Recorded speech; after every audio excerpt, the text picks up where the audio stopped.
What's going on, everybody? This is a different edition of A Piece with Lise. I decided to share and raise awareness about Sjogren syndrome, and I'm probably pronouncing that wrong. Sjogren's syndrome. Sjogren's syndrome is an autoimmune disorder disease. It attacks the exocrine glands like your salivary, your sweat glands, lacrimal glands, which is in your eyes, etc. So I was recently diagnosed with Sjogren's syndrome. I have other health conditions, but it is not related to Sjogren's syndrome. Anybody that knows me, I have separate conditions, so don't get these confused for those people. I can only tell you what my story and what I have learned. I will say I learned more from the Sjogren's Foundation by becoming a member and everything and being researched and be able to help me maintain and control the condition. I was recently diagnosed in February. I didn't start medicine until March. Okay. So here's the story. The story is, and there were some cues, but I will get into that. So let me tell you the story and then tell you what you can probably look for. Because everybody that is sharing today has something different. How I found out was in November 2023. I was having pains on this is my right side, back, upper back. I could barely like lay down one night. It was hard for me to get comfortable. I could not lay straight because it was hurting me. So I was fine. It wasn't in my chest. It wasn't by my heart. So I was like, I'm fine. The next morning, I just do remember logging in for work and about to attend a meeting. And I was talking with some young ladies, and I noticed that I could not continue to rapidly talk back to back. It was hard for me to just talk. And I was like, something is going on, and everything. And in between all that, I did a COVID test just to make sure it wasn't COVID. I like called my husband and he took me to the emergency room. Emergency room, of course, did all their tests, the chest x-rays, the EKGs, the CT, the blood work, gave me an aspirin, gave me the stuff that prevents acid reflux for the aspirin and everything. And one thing I would say, mind you, I do have extreme acid reflux.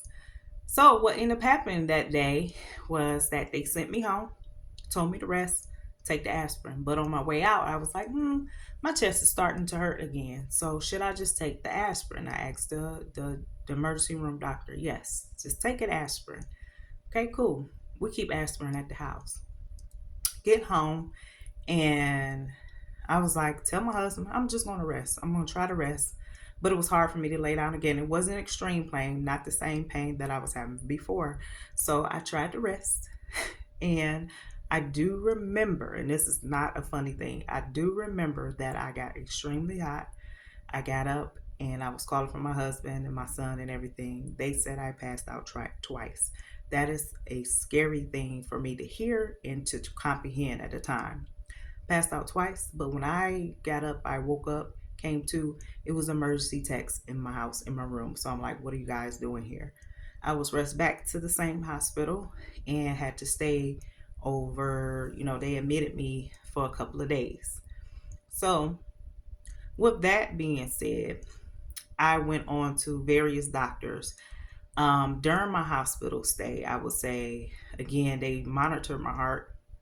The thing that I need to back up and say, they said I had pericardial effusion, which is some fluid on the heart. It wasn't enough fluid that they had to like try to get it out at the time, but it was like see a cardiologist. I did not have enough time to go see a cardiologist that day. I did see a cardiologist in the hospital. They did a cardiac cath just to make sure I did not have any blockage. Did not. They did an echo just to see where the fluid was building up at. So at that time, they were just like, okay, you should be fine. I ended up going home.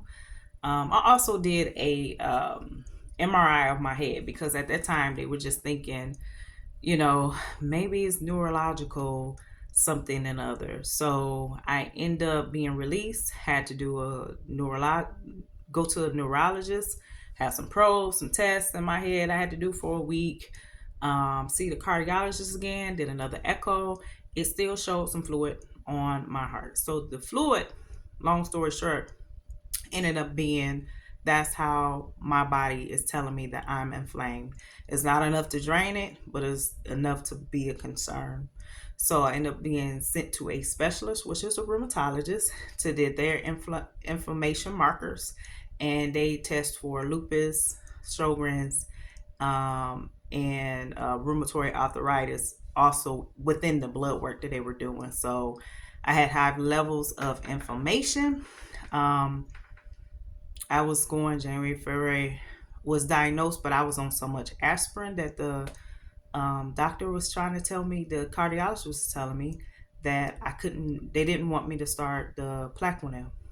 That, so I had to wait another month of pain, which I was scared. I was definitely scared.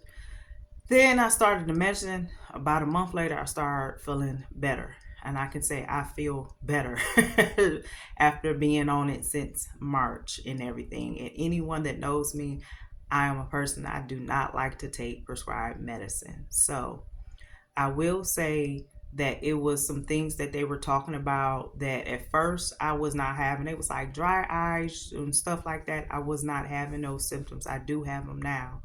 The other thing was they was like, do you have trouble swallowing? I thought that was odd because I was like, when I thought about it, not all the time. Like it wasn't a red flag with me. I thought I was just eating too much. You put too much in your mouth and you're like, but it was actually a problem.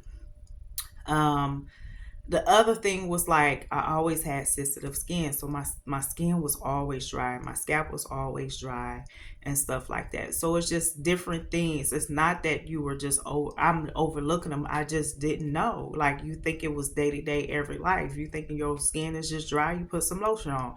Your hair is dry, flaky. Use a different type of shampoo and everything. So just it was just little bitty things, but it was just like okay. But the other thing what I mentioned was I had acid reflux so bad. I do have acid, or had acid reflux so bad, like it was times where I didn't eat or fast or something like that, and I still had acid reflux. And I do remember last year going to an ENT because I kept getting ear infections, but come to find out that you can get acid reflux so bad it go up to your ears and it's burning your ears. Everything was fine. And of course, he wanted me to go see a specialist, but it's part of the problem. So, what did I do? Once I found out what I had, I wanted to do better, of course. Change the diet, watch what I'm eating. I don't want to say exercise a whole lot, but try to do something. But one thing was to change my diet and watch what I'm eating and understand. It's an ongoing thing. So I'm still learning about Sjogren syndrome. I'm still adjusting. My family is still adjusting and everything. And like I said, it's not just that I had. I have another condition that was separate from, or maybe it was connected to Sjogren's. I don't know, but all in all, I thank God for it even coming out because if it didn't, my regular doctor was like, go see about your body, go do your mammogram, go do your other stuff. So just thank God that it came out. I know more about it and everything. And, it's time to do better and do some more research. Be a better you. Okay?